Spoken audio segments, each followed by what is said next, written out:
Good morning বন্ধুরা, আমি আবার চলে এসেছি জয়শ্রী আপনাদের সামনে আরেকটি নতুন রান্না নিয়ে। আজকে আমি কি রান্না করছি দেখাবো।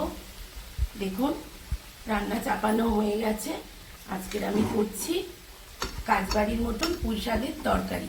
প্রথমে কড়ার মধ্যে আমি তেল আর 5 ফোড়ন শুকনো লঙ্কা দিয়ে পেঁয়াজ ফোড়ন দিয়ে তারপরে এই সবজিগুলো দিয়ে এখন ভাজছি।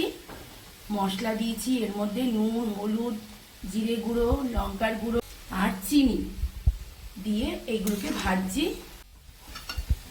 ভাজা প্রায় হয়ে এসছে, মশলাগুলো মিশে গেছে। এবার দেখুন আমি কি করে রেখেছি। এবার আমি মাছের মাথাগুলোকে আগে থেকে ভেজে রেখেছি।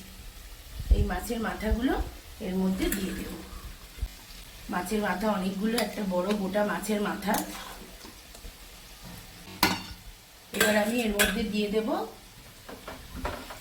পরিমাপ মতো জল। সবজিগুলো প্রায় সেদ্ধ হয়ে এসছে, বেশি জল দেব না। এবার আমি এটা চাপা দিয়ে দিচ্ছি,